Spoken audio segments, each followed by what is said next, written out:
Now, in the last lesson, we spoke about all the amazing things that you can do with Bootstrap and how generally awesome it is. So in this lesson, I want to show you how exactly do you get access to this awesome library? How do you install it into your website projects?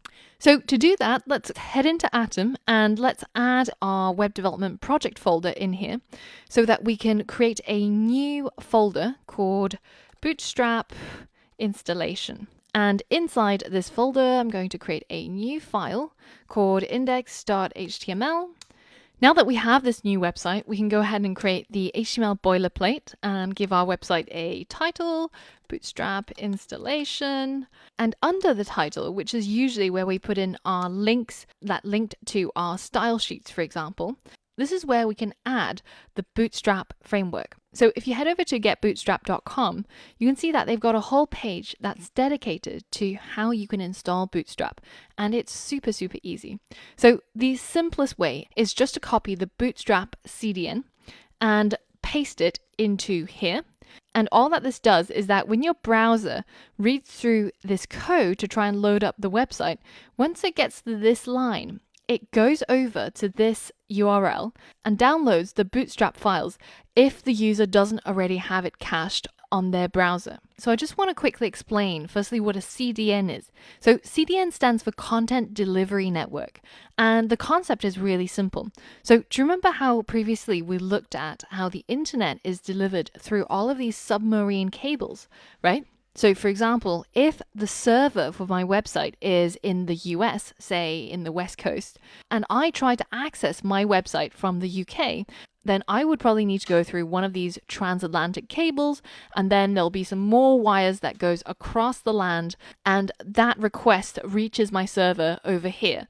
And then once that request is received, then it has to send back all of those files, the HTML, the CSS, the JavaScript, back through all of those routes and back to me, to my browser, so that it can be displayed on my website.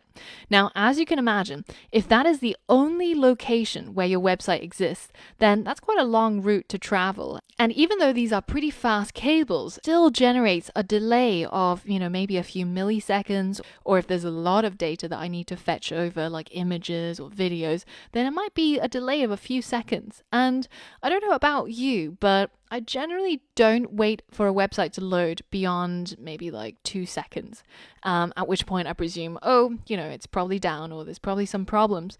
So this is where a content delivery network comes in.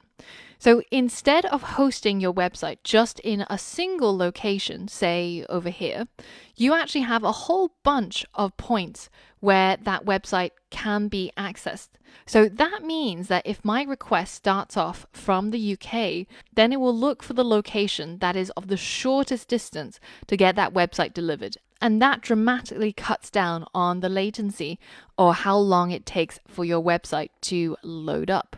And in terms of Bootstrap, they've hosted their Bootstrap CSS files on Max CDN, which has a whole number of routing points across the world. So that means when your users are trying to load up your website that's using Bootstrap, then it can access it relatively quickly, no matter where in the world they are. So that's a quick lowdown on CDNs. And that means that when your browser reaches this link, it'll look for the shortest route to download this CSS file if the user doesn't already have it. Now, because Bootstrap is one of the most popular frameworks that a lot of modern websites will have, then it's very, very likely that your users will have already downloaded this CSS file because they've loaded up a website that uses the same file.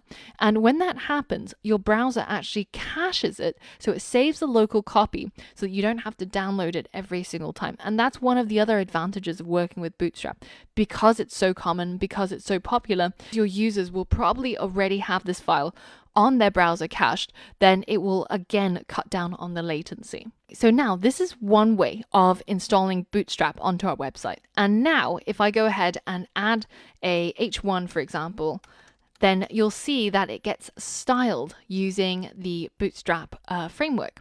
So let's copy the full path, go to our browser and paste this in. You can see that this font is different. So say if I go ahead and comment this out, So I'm going to highlight this line and select Command / or Control / on Windows, hit save, and we go back over here and we refresh.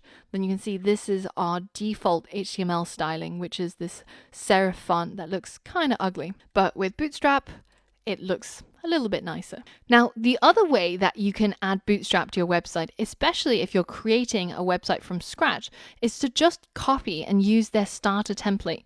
You can see that it's got the HTML5 declaration, it's got all of the things that you normally need in your website, the character set, the Bootstrap CSS, it's got a title already added for you, the body, an H1 which you can delete if you don't need, and then at the bottom it's got some Bootstrap JavaScript and jQuery.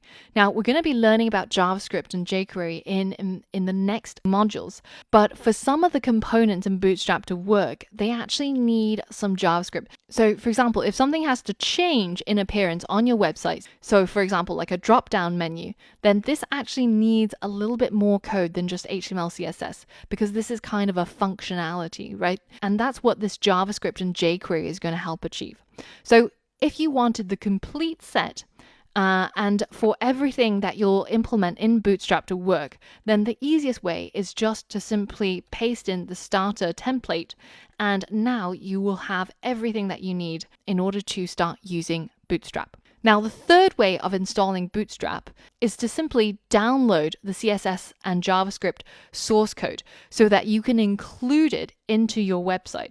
So instead of pointing to a URL on the internet, you can point to a relative URL that will be included with your website. So for example, you might say, go into this CSS folder and find bootstrap.css. And this is what I want to use for my website instead. Now, the downside to this is that this negates any sort of caching that a user will have.